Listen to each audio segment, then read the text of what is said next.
Undisputed, the Mexican Monster Pack out now. Boxing King Media, Spencer Fearon. Spencer, colours are shining right behind you. You've got Moses Itamo on the TV screen. And I see that you've been at Grime Daily as well. You've been moving mad in the last couple of days. Oh mate, it was fantastic. Big up Posty, big up everywhere. Big up Jay Spades for bringing me as well. It was fantastic, mate. It was such an eclectic. It was beautiful. I mean, spent most of the time with Conor Ben and Derek. It was quite funny. But then to see Bashi, I ain't seen him in a hot minute. So to see Bashi, to see the rest of the brothers, them out, it was really cool, man. It was really cool. Was Derek winding Connor up? Because that's what he normally does. Derek was winding everybody up. So yeah, it is what it is. Legend. He's hilarious. Great company, Derek. Um, got you on tonight to talk about a lot of the latest stuff that's happened in the boxing world. Some of your predictions that you made about a month or so ago coming true as well. So I wanted to speak to you about that.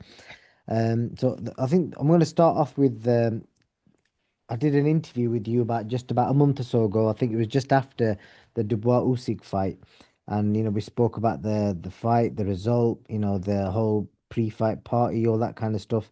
And one of the things you said was about the coaches. You said they should both resign, or at least one of them should resign before they are sacked. I didn't say they both should resign. I said they should resign Mm, before they get sacked. yeah. They were my exact words, Okay. right? So you know that was my exact words, Yeah. and I'm not glowing, and I wish I wasn't right, but when I was speaking on something like this, I knew that I was going to be right. So it Well, is what it is. Well, Kieran Farrell, I'll start with Kieran. He put something out on Instagram a few days ago, basically saying that he resigns from his position, and then he's put something out again today, basically saying, "I'd like to address some continued online speculation. I chose to leave Team Dubois in advance of any decision that has since been made in relation to Daniel's coaching team. I assume that's referring to Don Charles, and he's basically saying that he's left off his own accord. The reason for this is an ongoing dispute that relates back to the inception of my working relationship with the team. Like me, some people may not understand that paragraph, so I've done some research on it. It's basically referring to the starting of the relationship, how the relationship started. So I'm assuming something they may have agreed on. The dispute is around that. It's a private matter that I hope I can be remedied. I can't get the word out. Remedied in the near future. I want to get crucified for that. I stand by my previous comments on wishing Daniel the best for the future. I will not make any further comment at this time. Kieran Farrell. So yeah, so he's appears to be some sort of dispute going on. Any idea what that could be, and just obviously your thoughts on his resignation? That's not my business, to tell you the truth. I don't know what they're upset about or whatever, but this is boxing, and when you're involved in a sport, you're going to get disagreements, and unfortunately, when it comes to trainers as well, nothing is really contracted, you know, and because that isn't the case, I think maybe certain trainers should start doing that to kind of have their own back. But that's not my argument at all. It's not my argument. Um, but Karen Farrell listened to the interview, right? No doubt he listened to our interview together, what I did with Boxing King Media, because he was saying, right, he must know something, and he's resigned from his post. Now, the other person, Don Charles, I'm not going to gloat on Don Charles because Don Charles says some pretty uh, disrespectful things, but towards me. But I'm not going to retaliate on those kind of things because I know Don. Don's a good person, but unfortunately with Don, he's very very emotional. He's very emotional, and he on certain things he would like to clutch on straws. So I forgive Don for anything bad that he said about me. I forgive him, right? Because at the end of the day, it may take time, but truth always comes out. You know what I mean? And my opinion is based of being involved in this sport for years and years and years and years and years. So that's what my opinion is being based on. It's not being based on anything else. It's not me saying because I have this I don't know, there's an integrity inside of me when it comes to certain things. And when it comes to friends, you get a certain way. But what I am saying is this. When I was beefing with Daniel Dubois' father last year, September in particular, because it was your interview, right? Don thought it was a personal attack on him. It's not a personal attack on him. If I've got a beef with Boxing King Media, I'm not gonna see IFL on the street and punch Coogan in the face. Coogan's got nothing to do with the argument. That's how it's meant to be, but you're both on boxing platforms. And that's how people like to buy into other people's arguments. But you have to remember, like, my arguments, I'm not selling them, so it's nothing to be bought. But now look, now you're out of a job. And I was saying, and it was like, he said him and that Radio Raheem, right?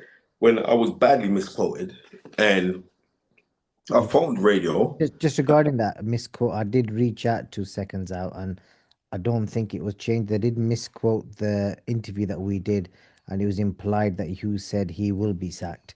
But I obviously, didn't say that at all. I said that what I was saying is like you should remain dignified and leave because I know that P45 is coming quicker than a shot from a Colt 45. That's what I meant. Right? And that weren't me trying to disrespect anybody. That wasn't me trying to, that's me just telling you how it is. And so said, so done.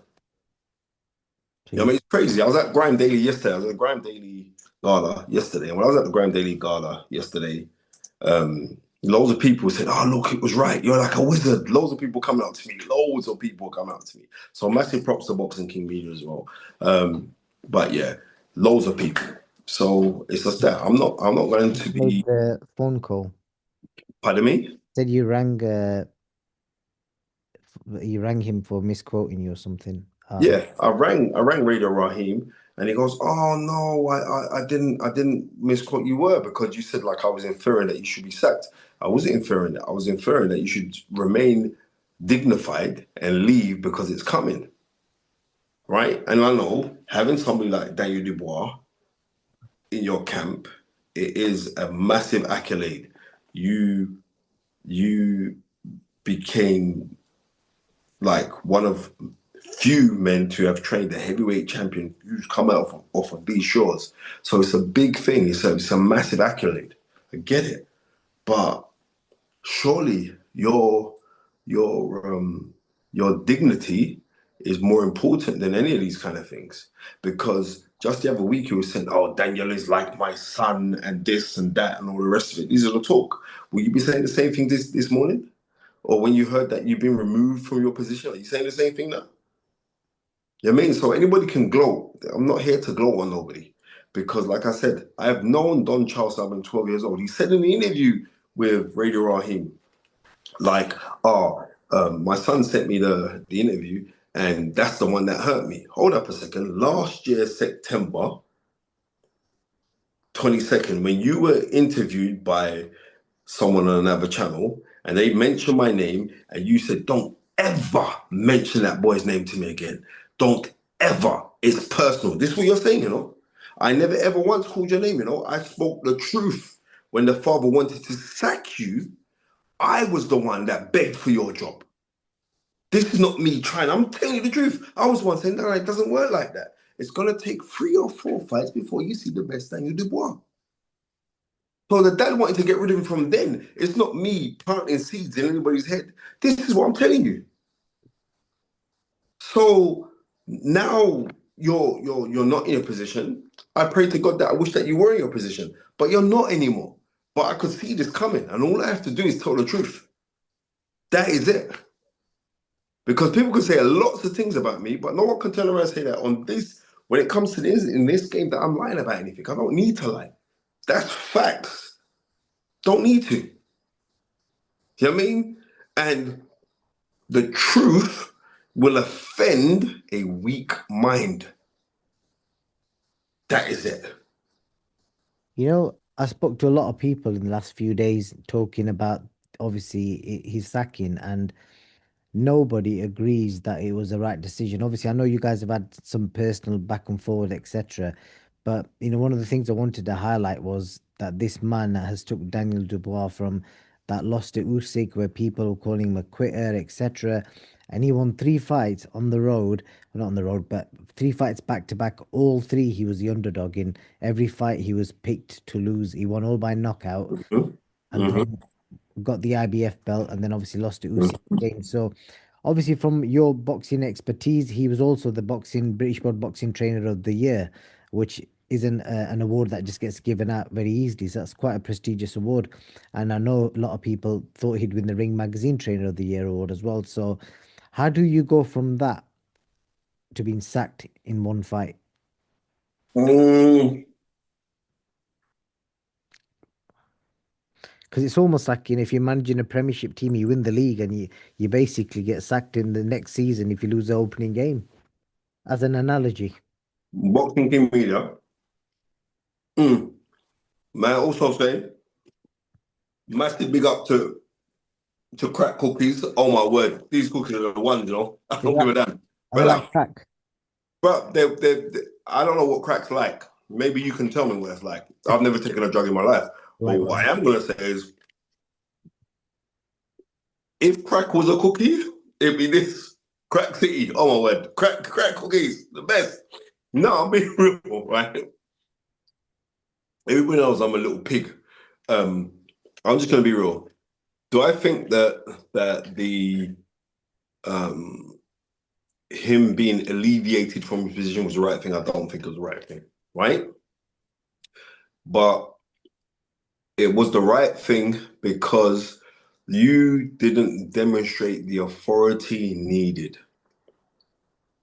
right? For the Usyk fight.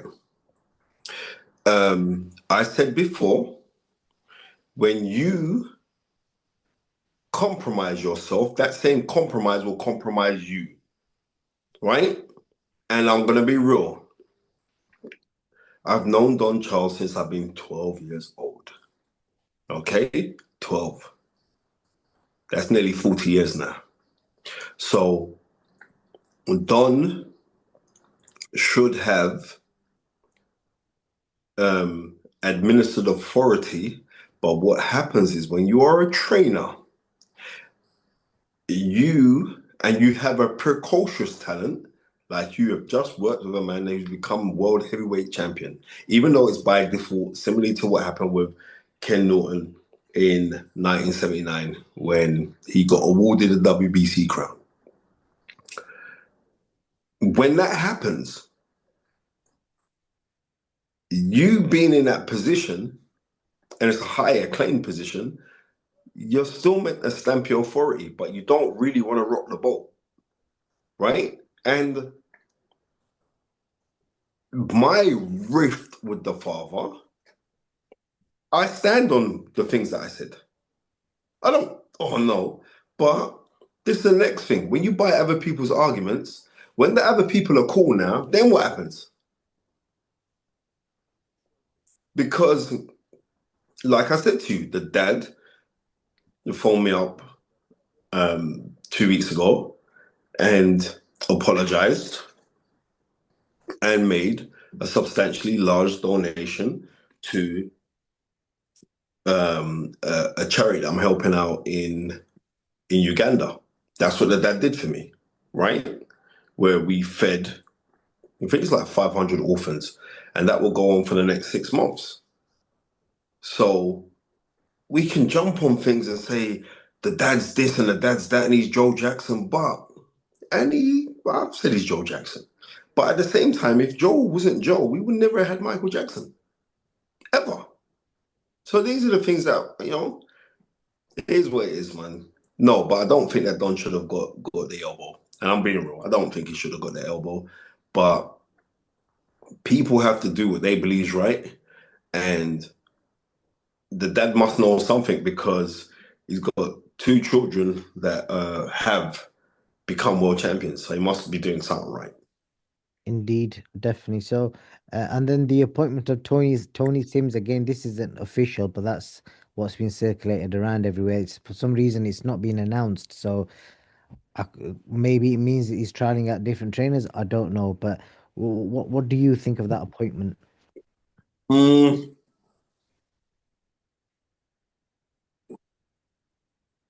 I think Tony's a good fit, and I'm going to explain you why he's a good fit. Um, Simply because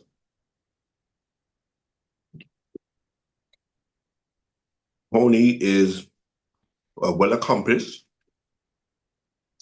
trainer who has constantly trained world champions. So, and also, Tony won't be standing for no foolishness what's coming from the dad. Yeah, I mean, he won't be. Tony's that guy. I've known Tony for many years, many years. He won't be taking that. You know what I mean? He won't be. So it's going to be interesting to see what happens. What about Because Sam? I know, Oh, sorry, go on. sorry, I know Don seemingly was proud of the position that he had, but he was happy just to be there. And he wouldn't question anything. That ain't going to be the case with Tony Sims. And that's the truth. What do you think of Sam Jones' appointment? Again, the perception is he's been brought in to be the face and to talk for Dan. But obviously, Dan is an agent advisor. He works with a lot of high-profile fighters. What do you make of his appointment? I saw your Dominic Ingle interview. And I bet you Sam can't make a better cookie than crack cookies. I'll tell you that now for nothing. He's a baker, isn't he? Well, Yeah, I mean, I should correct Dom. Dom's actually wrong. He used to be in the card trade, he was not a car. Exactly, he's a glorified car salesman, right? the card trade. So That's that's what Sam Jones is, yeah. But Sam Jones is good for being in that team, and I'm going to explain to you why Sam Jones is going to be good for in that team. And also, Sam Jones don't like Don Charles, so maybe Sam Jones has got something to do with why Don Charles ain't in the mix anymore. I I didn't don't know. know, Has he said that, or are you just saying that? brother. They had some riff from way back from Florian Marcoux days, right? Okay. So maybe that is, but right, maybe it is. I know that Sam had something to do with Don Charles's son, George Fox, who's a very talented heavyweight, very very talented heavyweight, right? So yeah, I know that them two didn't really get on too tough.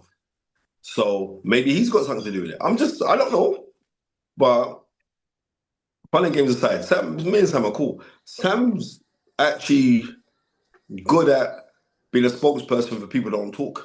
He's a good spokesperson, right? And I know that he'll hustle to get the maximum money for his fighters. So I think that's a good thing getting Sam Jones involved because they needed somebody there to talk for him. So now they've done it. So who was negotiating the fight purses for him before then? The dad. Interesting. Okay, so yeah, should be interesting to see how all that unfolds. Do you think they'll be trialing out other trainers, or do you think they'll stick with Tony Sims? Bro, I'm gonna be real with you, yeah? I don't give a shit what they do from what they don't do. Right? I'm just gonna be real with you. Right?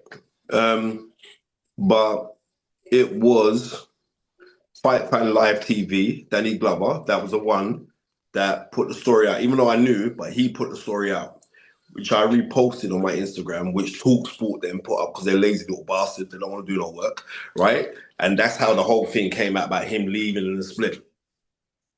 But I knew prior to that they split, that Don Charles was no longer in work. You know what I mean? But like I'm saying, that's their business, man. Right. Let's see what happens and how all that unfolds. But yeah, that's it really. I'm not going to waste your time talking about Jake Paul versus Javante Davis because until we find out what's actually going on with that, I'm not going to waste time talking about it because it's madness. But you know what? It was out. It's quite official because it was out on Ring Magazine. Ring Magazine posted it out, right? No, Jake Paul's posted it, so it is official, but Well, it's just ridiculous, really, isn't it? why is it ridiculous? But a guy that was looking to fight Anthony Joshua is now fighting a lightweight who is really a super featherweight. Makes no difference because people are gonna buy it, people are gonna watch it, and the way I see it is like Javante Davis kind of lost interest in boxing, and this fight been happening right now. That just shows you the crazy world that we're living in right now. Or maybe Jake Paul listened to the interviews that we've done when I'm saying that Anthony Joshua could literally kill Jake Paul. And maybe it kind of registered that it's coming from me and he thought, sod that. I don't know. I don't give a shit anyway. I'm just going to be real with you. I don't care. Okay, I'll let you get back to your crack cookies and Yep, that's right. You best believe that. Crack cookies, everyone. They yeah, are the one. bring me some down next time I'm in London. Bro, listen to me. I've already contacted him. I said, listen, they had a crack cookies car at Grime Daily yesterday, yeah? I Right. think it was a Ferrari and it's filled with these boxes, these takeaway boxes, right? And me and Jay Spades just took about 50 boxes each. And look, I'm getting on with this. I said, I'm going on with these. So, yeah. But, yeah, I'll contact him and say, listen, man, you need to start sending me. You know what I mean? They want to send out crack cookies, send out some cookies to Boxing King Media because Boxing King Media is the #1 place to listen to boxing. That's the #1 place, mate. I appreciate that, brother. And yeah, you I'm did. only talking the truth, my friend.